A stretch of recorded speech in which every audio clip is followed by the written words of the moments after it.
Olá, meu nome é Carla Veloso, estamos começando hoje a primeira aula de processo do trabalho para a primeira fase do ProAB, um projeto da Universidade Estácio de Sá para todo o Brasil. Nós começaremos a treinar para a prova da OAB da banca da Fundação Getúlio Vargas. Bom, começaremos hoje com a fase da introdução ao direito processual do trabalho e estudaremos também a competência trabalhista. Como é que surgiu o direito processual do trabalho? Surge com uma necessidade de se criar uma justiça protecionista, o princípio da proteção, para que se possa dirimir conflitos que envolvam relação de emprego.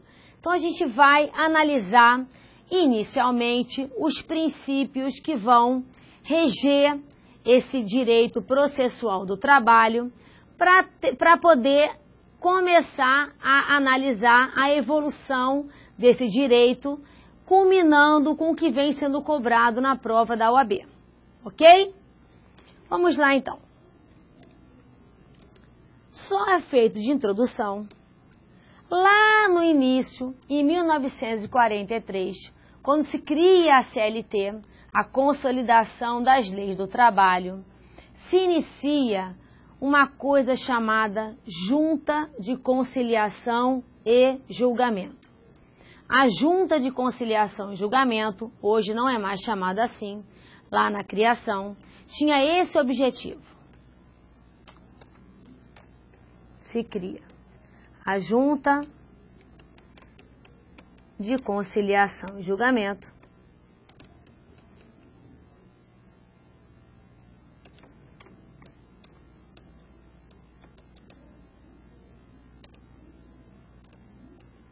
que possuía uma composição paritária. O que é uma composição paritária? Um representante dos empregados e um representante dos empregadores, que eram os denominados juízes classistas, que foram extintos em 1999, através da emenda constitucional número 24.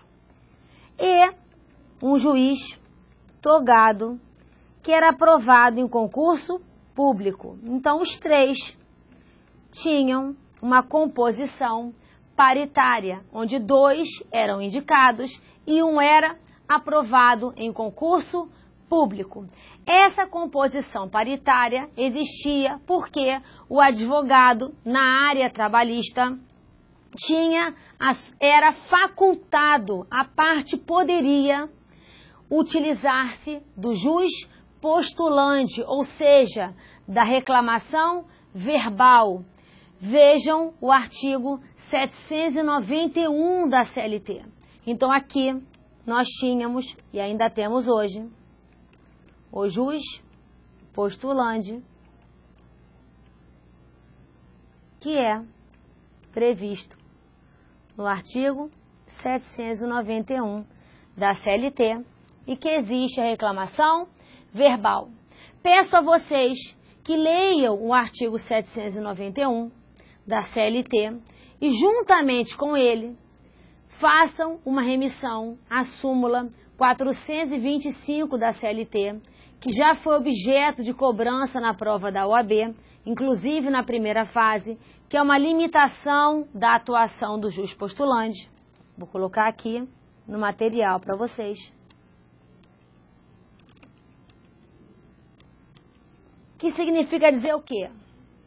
Nós não podemos utilizar o jus postulante, ou seja, o advogado ele é dispensável em regra geral no processo do trabalho, exceto na ação rescisória, no mandado de segurança, nos recursos para o Tribunal Superior do Trabalho e nas ações cautelares.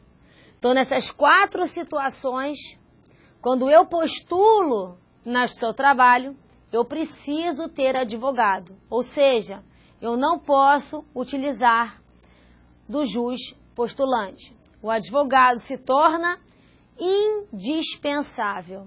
E a previsão está na súmula 425 do TST. Bom, porque existe a possibilidade do jus postulante, há também a previsão, e já havia naquela época, da reclamação verbal. E a reclamação verbal tem sua previsão no artigo 731 e 732 da CLT. Bom, o grande problema que vocês precisam estudar e aprender é o seguinte: se eu crio uma justiça de livre acesso a todos, em que o advogado é dispensável, e eu tenho uma composição paritária, estamos pensando isso lá em 43, onde existia ainda a representação classista, e esse dispositivo legal ainda tem a sua previsão aqui na CLT. Como é que eu posso fazer para que uma pessoa que tem um problema trabalhista vá na justiça e reclame os seus direitos? Ele faz uma reclamação verbal, um serventuário marca para que ele retorne à justiça, para lavrar termo, assinar a sua petição, para que dê entrada na sua ação. E ele tem um prazo para poder retornar, e esse prazo tem a sua previsão no artigo 786 da CLT. A pergunta é: e se eu, Carla, vou na área trabalhista, no seu trabalho, falo a minha história, conto para o serventuário e resolvo não voltar para assinar? Eu vou sofrer alguma penalidade? O que vocês acham? Será que eu deveria sofrer alguma penalidade?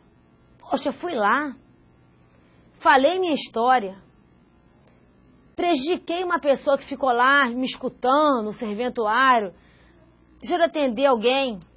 Sim. E aí vai ocorrer um instituto chamado perempção trabalhista. Eu vou ser impedida de demandar por 6 meses.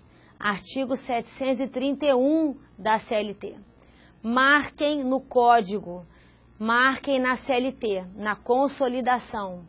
Marquem essa lei, porque ela foi cobrada na prova da Fundação Getúlio Vargas na primeira fase da OAB.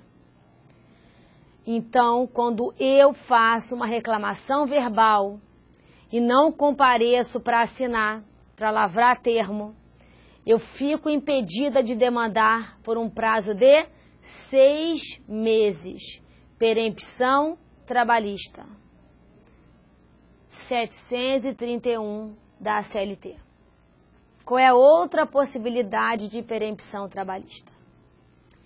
Se eu entro com uma ação trabalhista escrita e no dia da audiência eu resolvo não comparecer na audiência, porque eu não estou afim, ou seja, ausência injustificada, essa minha audiência é arquivada. Artigo 844 da CLT.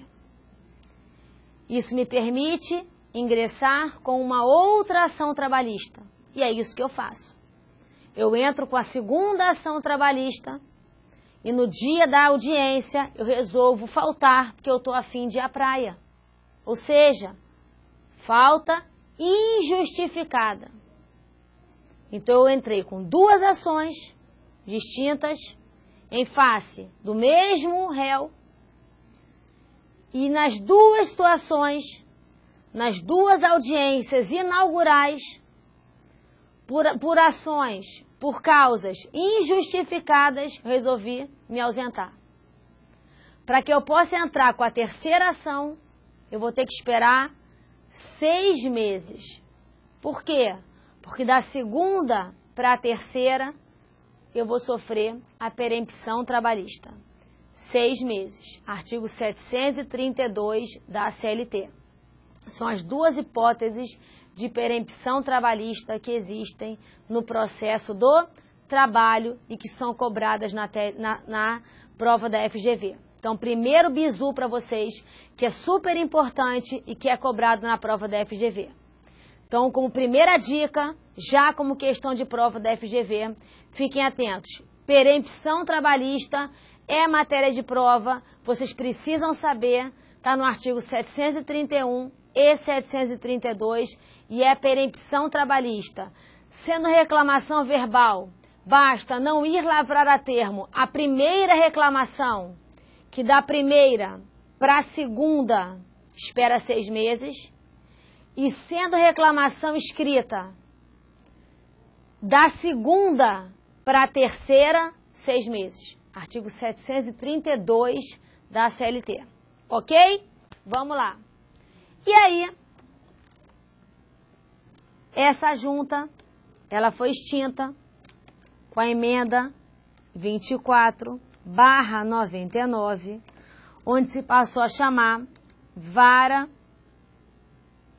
do Trabalho, em que se extingue a representação classista. Com que objetivo? Ainda a conciliação e, se não for possível, o julgamento. Sabendo desse início, onde se inicia o seu trabalho, vamos agora, então, começar o estudo dos princípios do processo do trabalho. Além dos princípios normais que se aplicam no processo civil, há princípios próprios que se aplicam ao processo do trabalho. Vamos, então, começar, acho que eu pulei aqui, com o princípio da celeridade. O princípio da celeridade é um princípio geral e se aplica por quê no âmbito trabalhista? Porque o crédito trabalhista é um crédito de natureza alimentar. É um crédito super privilegiado, onde o que se objetiva é que o trabalhador receba mais rapidamente o seu dinheiro, o seu crédito trabalhista. Então, o que se vê, o que se objetiva, o que se almeja é que as partes tenham menos burocracia, embora, infelizmente, na prática, nem sempre isso aconteça, mas a lei tenta minimizar esse processo burocrático, sendo mais célere o rito processual. Então, a gente vai analisar, ao longo das nossas aulas, que há várias situações em que se objetiva isso. Como, por exemplo, a audiência trabalhista, como regra, ela é una. E isso decorre do princípio da concentração dos atos. Por quê? Porque é muito mais rápido nós termos uma audiência que se realize em um único momento processual do que nós termos uma audiência que se desmembre em vários dias sucessivos. Isso decorre do quê? Dentre outras situações, do princípio da celeridade. A notificação, a citação trabalhista não precisa ser pessoal. Basta que se expeça uma notificação postal. Essa é a ordem, é a regra geral. Por quê? Celeridade, ok? O segundo princípio é o princípio da simplicidade. Nós vamos verificar, como exemplo, o artigo 899 da CLT, que o recurso pode ser feito por simples petição.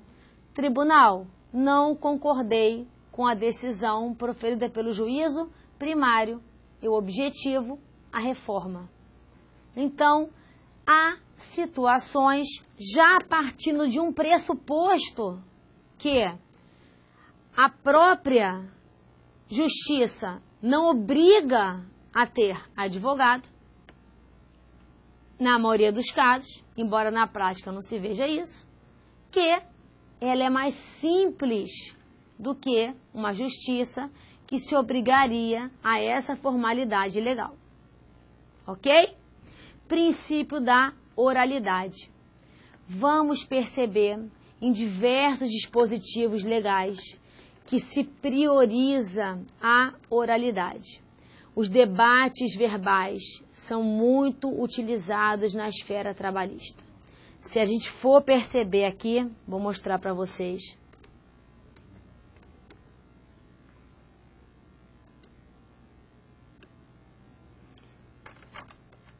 Uma audiência, por exemplo.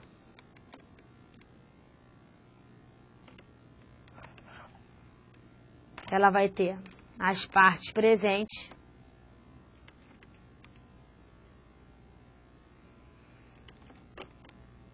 a primeira proposta conciliatória,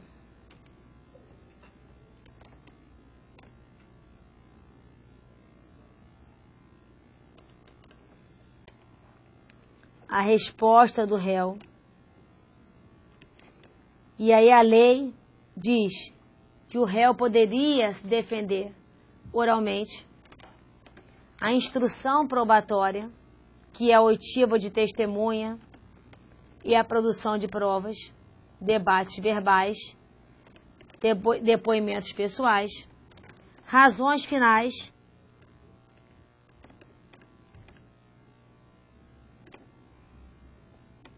segunda proposta conciliatória e sentença. Percebam que na própria audiência, em vários momentos processuais, o juiz e as próprias partes debatem verbalmente para que eles possam chegar, enfim, a uma decisão final. Então, se observa na área trabalhista várias situações em que a oralidade ela vem sendo apregoada, ok? Princípio da irrecorribilidade das decisões interlocutórias, ou princípio da concentração dos recursos. Isso é um princípio muito importante, ele tem previsão legal no artigo 893, parágrafo 1º da CLT, combinado com a súmula 214 do TST. Pensem a seguinte situação. Eu estou numa audiência trabalhista e o juiz me pergunta, eu como parte, quais as provas que eu pretendo produzir. E naquele momento eu digo, eu pretendo produzir prova testemunhal. Então eu quero ouvir testemunhas. O juiz analisa o meu requerimento e diz, indefiro a oitiva da testemunha. Percebam que quando ele indefere a oitiva da testemunha, a decisão que ele profere é uma decisão meio, ou seja, ele não decidiu o mérito da questão, ele decidiu, naquele momento, o meu requerimento. Ele não decidiu se eu tenho ou não tenho direito ao meu pleito, e sim, se naquele momento eu vou ouvir ou não uma testemunha. Nesse caso concreto, é uma decisão interlocutória, ou seja, é uma decisão meio. O que é mais rápido? Lembrem da celeridade. Se a cada momento a parte pudesse recorrer dessas decisões, ou se não fosse possível interpor recurso contra elas, e só fosse possível recorrer lá no final. Justamente é esse o entendimento. A lei diz, só é possível a interposição de recurso da decisão final. Então, a regra geral é que, contra as decisões interlocutórias, não é cabível a interposição de recurso. Então, nesse caso em que o juiz indeferiu a oitiva da minha testemunha, eu não posso, neste momento processual, interpor recurso. Ué, você é prejudicada? Não. O que eu posso fazer? Naquele momento, para evitar preclusão, eu digo, excelência, pela ordem, que o senhor consigne em ata que eu não concordo com esta decisão. E ele vai consignar que naquele momento eu não concordei com a decisão que ele proferiu de não ouvir a minha testemunha, porque eu entendi que violou o meu princípio da ampla defesa e do contraditório. Se a ação vai prosseguir, normalmente, se lá no final, depois de proferir a decisão, eu entender que eu perdi a ação e aquilo me prejudicou, eu vou utilizar aquela situação como preliminar de nulidade no meu apelo. Se eu ganhar a ação, aquela situação perdeu. Acabou. Logo, só é cabível a interposição de recurso contra a decisão interlocutória se a natureza for terminativa. Regra é decisão interlocutória, não cabe recurso. Ok? Vamos lá. Princípio da conciliação. Lembrar sempre que quem propõe a conciliação na trabalhista é um juiz do trabalho. O juiz do trabalho é quem conduz a audiência. Logo, ele vai conduzir a sua audiência no início, no meio e no final. O que é importante saber? Numa audiência trabalhista,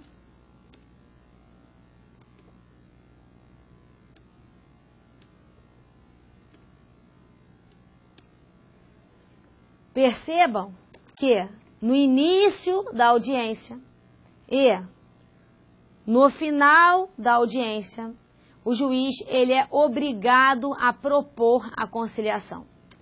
Isso tem a sua previsão no artigo 846 e no artigo 850 da CLT.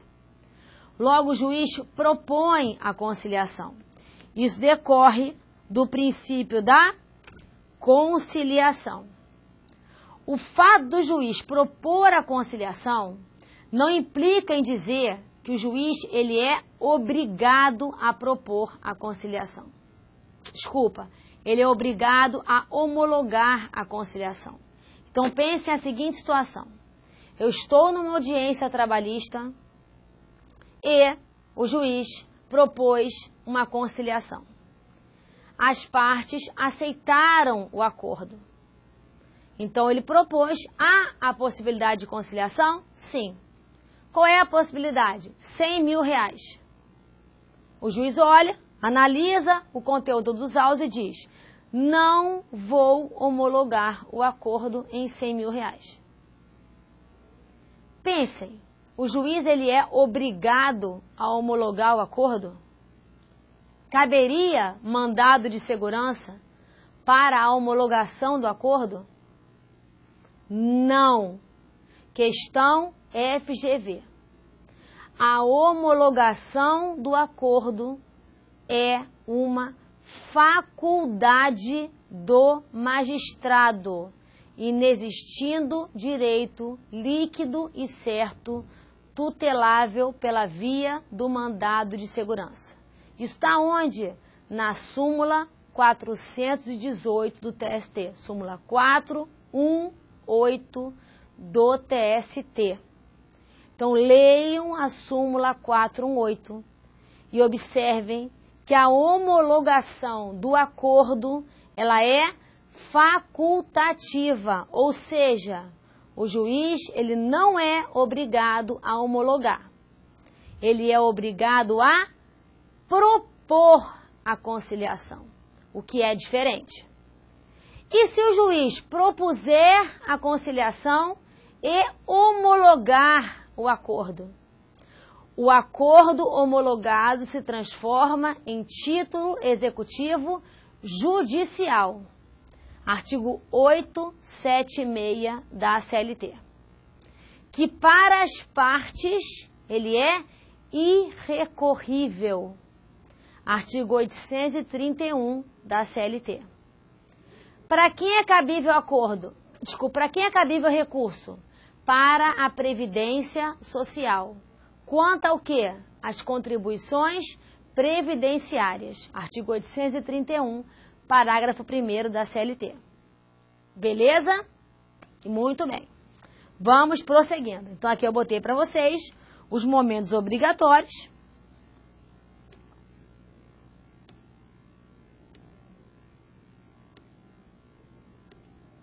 A senhora Carla se perdeu. Achei. Estou sob controle. Próximo princípio. Princípio do jus postulandi. Comentamos aqui no comecinho da aula. É aquele princípio que nos dá a possibilidade de demandar sem advogado. O que eu quero que vocês fixem com muita atenção? E aí, vou falar uma vinheta fora da ordem, porque é importante, gente. Agora vamos consultar a lei. E lembrar.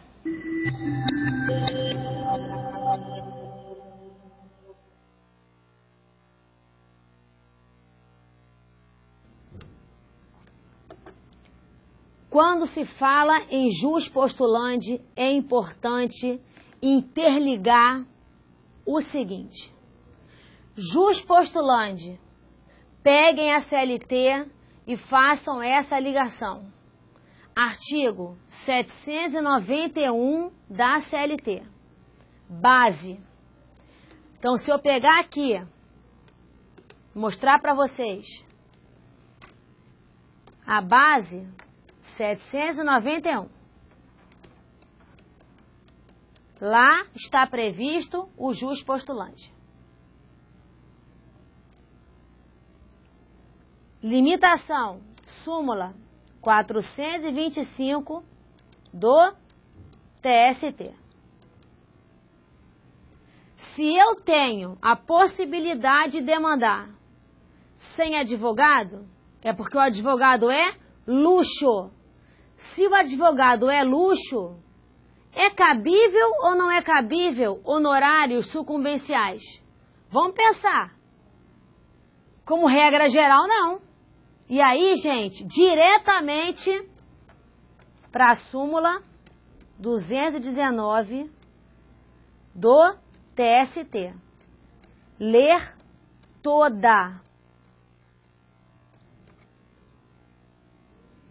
E a súmula 329 do TST.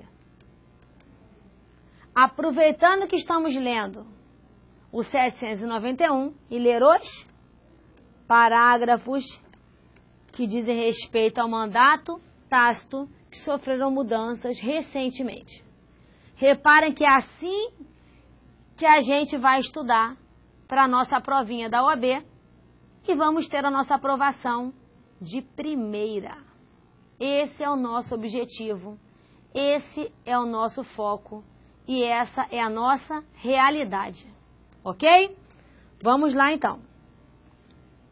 Se eu tenho essas súmulazinhas aqui, 219 e 329, que dizem, como regra, não ter honorários sucumbenciais. Ah, mas tem exceções, claro, mas a regra não é essa. Eu não posso dizer que a nossa regra é esse aqui.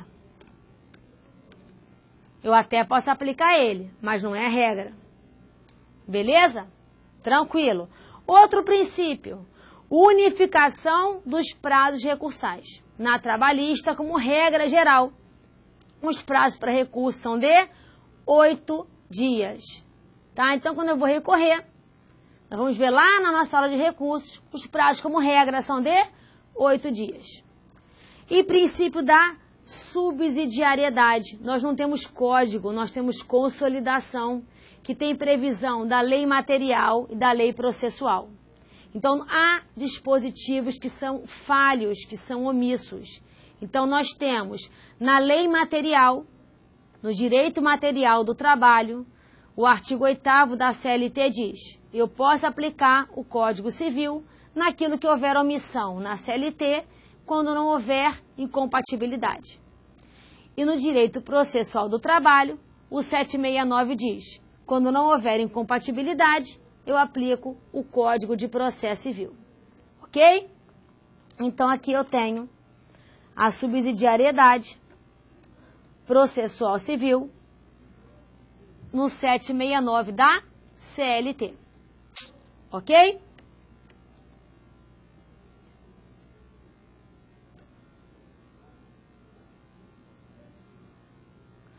Vamos agora estudar um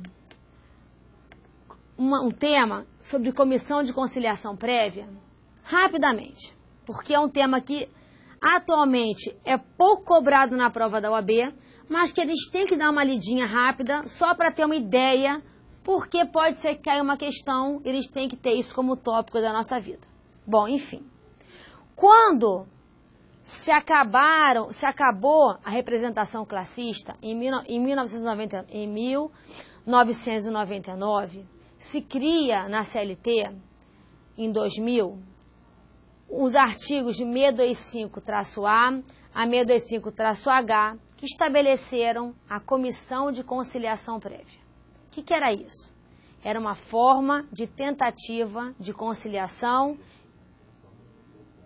extrajudicial. E aí, o que se imaginou? Vamos criar um local extrajudicial em que se possa tentar conciliar conflitos fora da justiça. E nessa comissão de conciliação prévia se criou o seguinte: se estabeleceu pela lei o seguinte: quais são as palavras mais importantes que você, aluno, deve saber? A atribuição da comissão de conciliação prévia é tentar conciliar conflitos individuais de trabalho. Muitas vezes é cobrado em concurso que se tenta conciliar conflitos individuais e coletivos. Só se tenta conciliar conflitos individuais de trabalho. Elas podem ser instituídas pelas empresas ou por sindicatos. Podem, ou seja, a criação é facultativa e sempre extrajudicial. Ela vai ser instituída pela metade indicada pelo empregador. Os indicados não têm estabilidade e a outra metade eleita. Os eleitos têm estabilidade provisória.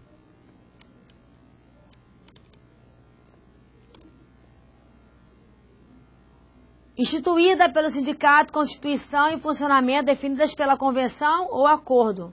Como elas vão funcionar? Quem vai verificar é a convenção ou acordo coletivo.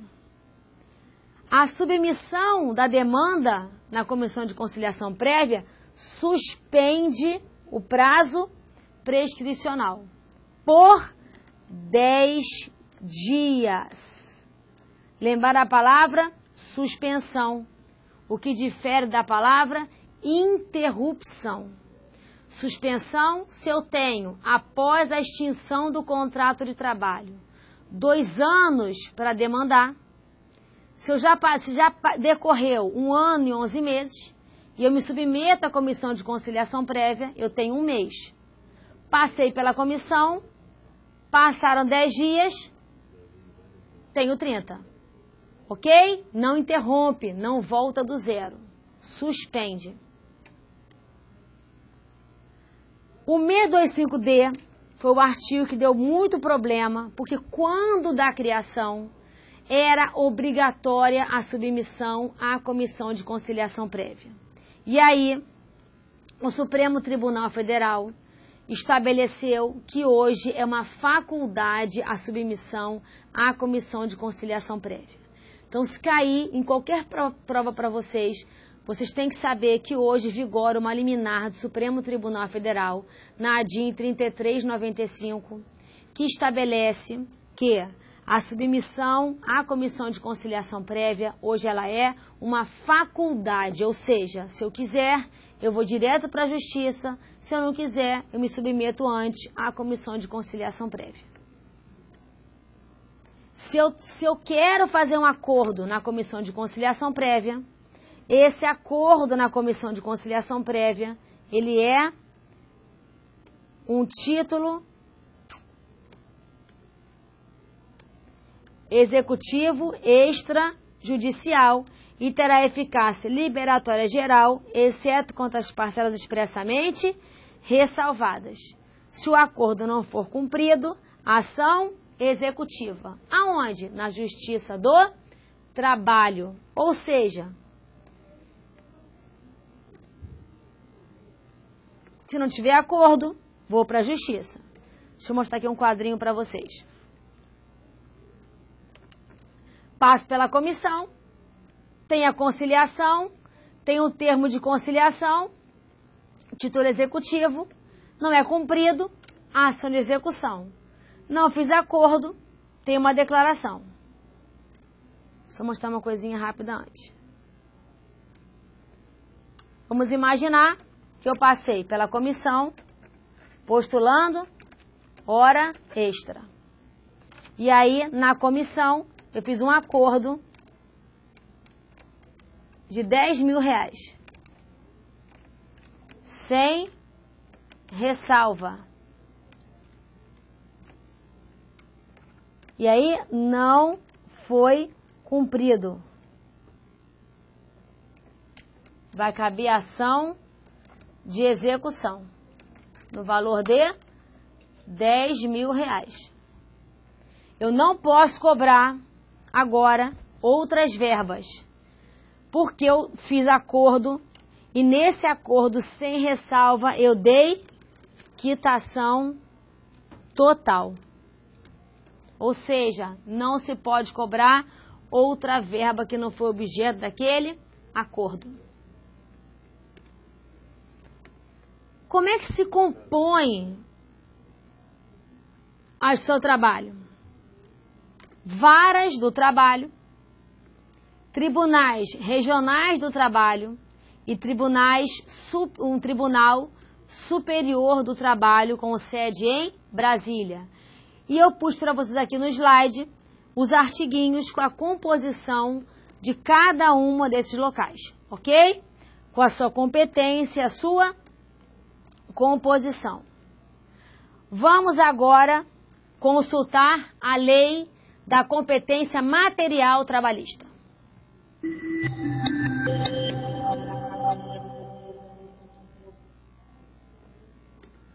O artigo 114 da Constituição Federal, que a gente vai analisar agora, estabelece a competência material trabalhista e ele é extremamente importante.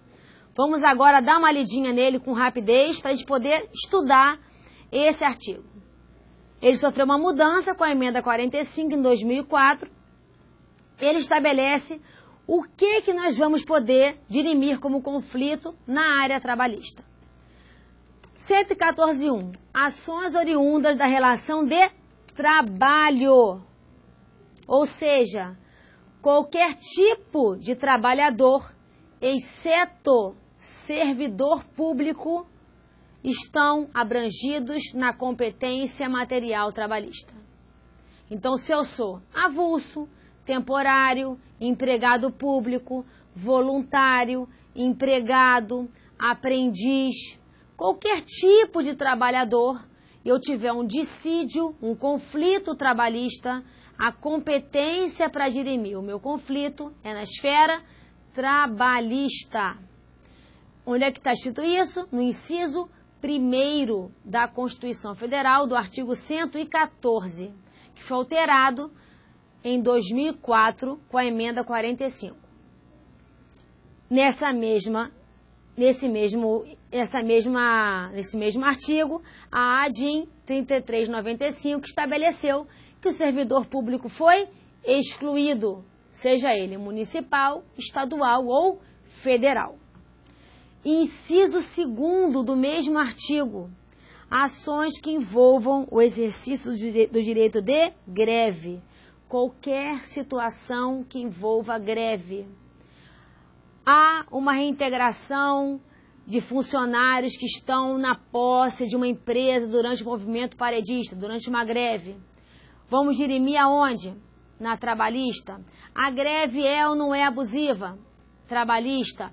Vamos demitir os empregados durante a greve? Trabalhista. Qualquer problema que envolva greve, o local para dirimir o conflito é trabalhista. Por quê?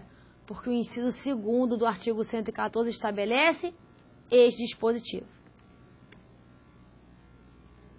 Há uma súmula vinculante, número 23, do Supremo Tribunal Federal, que é legal que vocês façam uma remissão e deem uma lida, que diz: o seu trabalho é competente para julgar ação possessória ajuizada em decorrência do exercício do direito de greve pelos trabalhadores da iniciativa privada. Logo, tudo que diz respeito à greve ligada ao trabalho, a competência é trabalhista. Inciso 3º do artigo 114 da Constituição Federal. Ações sob representação sindical entre sindicatos e trabalhadores e entre sindicatos e empregadores. O artigo 8º da Constituição Federal estabelece que no nosso país, vocês vão aprender isso com muito mais clareza com o professor de Direito Material do Trabalho, nós vivemos num país em que se apregoa a unicidade sindical, ou seja, nós temos um único sindicato por categoria profissional. E cada categoria profissional tem uma representação sindical. Então, quando há uma discussão sobre qual sindicato representa a empresa A, B ou C, você vê uma lide entre sindicatos, sindicato A e sindicato B, discutem sobre qual deles representa a empresa Y. Qual lugar para dirimir o conflito? Justiça do Trabalho. A empresa X não repassou a contribuição sindical para o seu sindicato.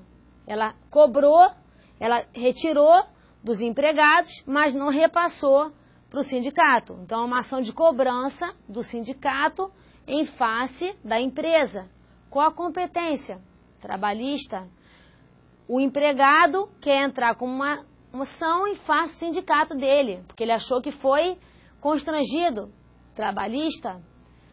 O sindicato quer propor uma ação em face da empresa, por N razões. Trabalhista. Lides que envolvam discussões sindicais, competência trabalhista. Ok? Inciso 4º, mandado de segurança, habeas corpus, habeas data, quando o ato questionado envolver matéria sujeita à sua jurisdição. A gente vai perceber algumas situações, e eu posso dar só como exemplo, porque nós estamos começando hoje, nós temos aqui como mandado de segurança a súmula 414 do TST, que é uma súmula que tem previsão legal de mandado de segurança, por exemplo. Temos também a súmula 417, que também tem situações de mandado de segurança na esfera trabalhista, costumam ser cobradas com bastante seriedade na prova da OAB, e vocês vão ter outras oportunidades de verificar também outras questões durante no nosso curso do ProAB, nas nossas aulas, nas próximas aulas, no decorrer do nosso cursinho aqui, ok? O que importa é, a gente tem uma mania, desde o tempo de estudantes, na nossa vida, no cotidiano, de nominar algumas coisas e dizer, habeas corpus? Ah, não, isso é penal. Ah, não, possessória? Eu vi lá em civil. A gente sempre pensa em alguma coisa e acha que só pode ser naquela área que a gente aprendeu. lembrem de uma coisa importante. Não importa o nome da ação, importa a origem do problema. Se o problema é trabalhista, vamos para a trabalhista. Se o problema é civil, vamos para lá. Se o problema for criminal, vamos para o crime. Não importa de que lado a gente está. Importa solucionar o nosso problema. Quando o problema for trabalhista, o mandado de segurança será em que justiça? Do trabalho. É assim que a gente consegue solucionar o nosso problema. E na prova da ordem, em que caem 30 milhões de questões juntas, claro, não 30 milhões, que nós morreríamos, não vão cobrar na prova de trabalho uma questão que não seja de trabalho. Então, vamos focar em que vai ser uma questão da nossa área, porque está sendo cobrada na nossa prova, ok?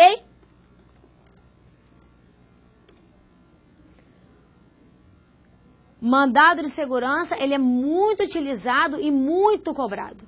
Ok, gente? A gente vai ter vários exemplos aqui. Conflitos de competência, eu vou passar rapidinho porque tem uma questão que eu botei aqui na aula para nós solucionarmos juntos e eu vou dar uns bizus para vocês, tá bom? Vamos também dirimir aqui, claro, na trabalhista. Ações de indenização por danos morais ou patrimoniais decorrentes da relação de trabalho. É dano moral, é dano patrimonial. Decorre de trabalhista? Nossa justiça.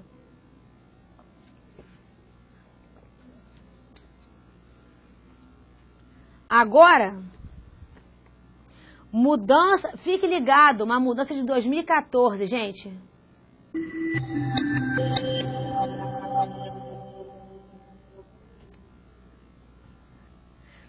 Gente, súmula com nova redação. Súmula 392, sobre dano moral. Legal dar uma lida. Súmula 392, nos termos do artigo 114, inciso 6º, da Constituição da República, a seu trabalho é competente para processar e julgar ações de indenização por dano moral e material decorrentes da relação de trabalho, inclusive as oriundas de acidentes de trabalho e doenças a ela equiparadas. Acho que é uma questão que pode cair na prova de vocês. Fiz uma bagunça aqui, mas tudo bem. Vou pintar todo ele de amarelinho. Vai ficar bem bonitinho. Acho que é legal para a prova. Porque mudança recente, FGV fica se coçando toda, tá? Fica tensa. Uma observação também. Ações propostas pelo empregado, viúva ou dependente, face do INSS, na condição de segurado para fins previdenciários, não é trabalhista e sim justiça comum. Aí é diferenciado, tá bom, gente? Porque é fim previdenciário. Aqui também uma súmula vinculante do Supremo Tribunal Federal que eu coloquei para vocês. Acho que seu trabalho é competente para processar e julgar ações de indenização por danos morais e patrimoniais decorrentes do acidente de trabalho propostos por empregado contra empregador, inclusive aquelas que não possuírem sentença de mérito em primeiro grau quando a promulgação da emenda 45. Gente, pense em uma coisa muito importante. Uma coisa é eu entrar com uma ação em face do INSS para pedir benefício previdenciário. Carla quer mover uma ação em face do INSS para postular auxílio-doença acidentário. Comum. Justiça comum. Uma coisa é Carla querendo mover uma ação em face do ex-empregador ou do empregador, postulando dano moral pelo acidente de trabalho. Trabalhista. O dano moral em face do empregador pelo acidente de trabalho, a competência é trabalhista. O que não é trabalhista é quando o réu é a Previdência Social. E o pleito é benefício previdenciário. Tá ok isso? Tranquilo, gente? Vamos lá.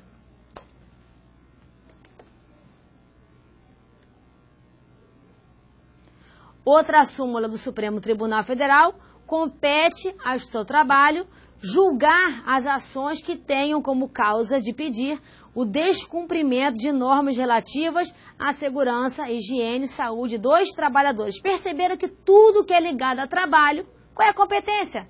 Trabalhista. Súmula 366 do Superior Tribunal de Justiça, ela foi cancelada, que ela estabelecia o quê?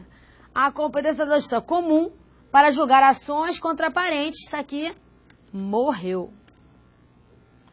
Aí veio o inciso 7º do mesmo artigo 114 da Constituição Federal, ações relativas às penalidades administrativas impostas aos empregados pelos órgãos de fiscalização das relações de trabalho. Essa questão já foi cobrada na FGV. Esse inciso aqui. A multa não paga enseja a execução de título executivo extrajudicial, que é a certidão de dívida ativa da Fazenda Pública, tá?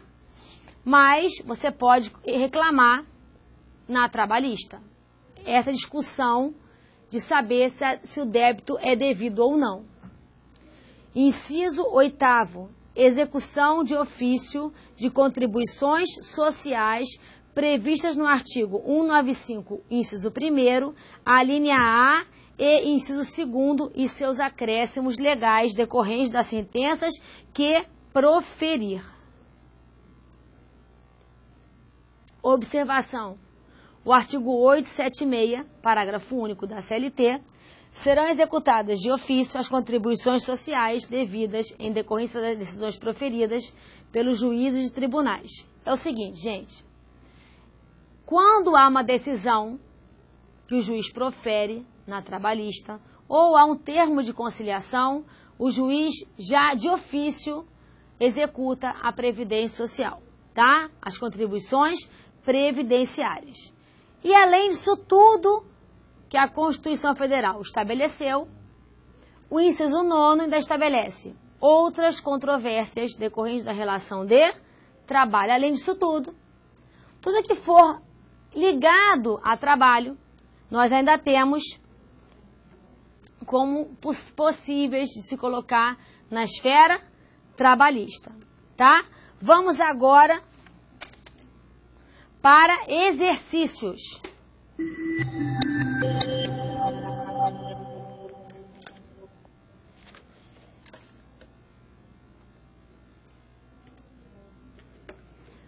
Vamos agora a uma questãozinha da Fundação Getúlio Vargas, com relação à competência. Com relação à competência material, questão versa sobre competência material da Justiça do Trabalho, é correto afirmar que não compete à Justiça do Trabalho, mas à Justiça Federal, o julgamento de ação anulatória de auto de infração lavrado por auditor fiscal do trabalho. Tá correta essa, gente? Não está correta. Por quê, gente? Porque compete qual artigo? Artigo 114, inciso 7 da Constituição Federal. Compete à Justiça do Trabalho. Errado é a palavra não. Letra B. É da competência da Justiça do Trabalho o julgamento das ações ajuizadas em face da Previdência Social que versem sobre litígios ou medidas cautelares relativas a acidentes de trabalho. Gente, a Justiça do Trabalho, ela vai ajuizar a ação em face da Previdência Social? O que vocês acham? Não. Quem é que vai ajuizar? Vai ser em face de quem? Da estadual. Não é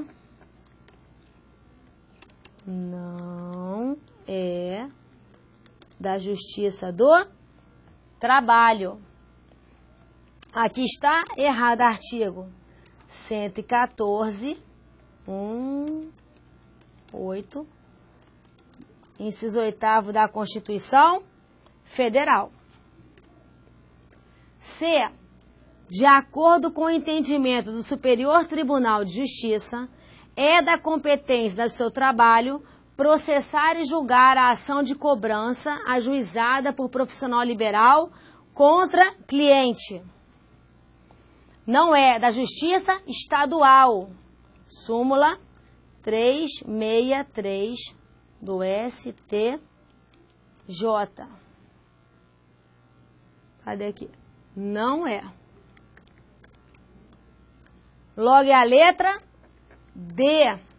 O seu trabalho é competente para julgar a ação ajuizada por sindicato de categoria profissional em face de determinada empresa para que esta seja condenada a repassar-lhe as contribuições assistenciais descontadas dos salários dos empregados sindicalizados. Artigo 114, 3 da Constituição Federal. Letra D de dado, ok? Vamos agora para mais um exercício. Se for instalado conflito de competência positivo entre dois juízes do trabalho do estado de Pernambuco, qual será o órgão competente para julgá-lo? E aí, é só pensar o seguinte rapidamente. Quando há conflito de competência entre uma vara do trabalho de um mesmo local, é só pensar a seguinte situação, gente. Manda quem pode, obedece quem tem juízo. Se o conflito for entre a primeira vara do trabalho do Rio de Janeiro e a 10ª vara do trabalho do Rio de Janeiro, quem está acima deles é o Tribunal Regional do Trabalho do Rio de Janeiro. Então, quem está acima manda e resolve o problema. Se for primeira vara do trabalho de São Paulo e primeira vara do trabalho do Rio de Janeiro, repara que são tribunais de locais diferentes. Quem resolve é quem está acima, Tribunal Superior do Trabalho. Logo, mesmo local, o tribunal do mesmo local. Locais diferentes, o Tribunal Superior. Sempre quem está acima. Quando forem tribunais diferentes, primeira vara civil, primeira vara do trabalho, tribunais diferentes, quem resolve é o Superior Tribunal de Justiça. Então, tribunal diferente, Superior Tribunal de Justiça. E se for Tribunal Superior,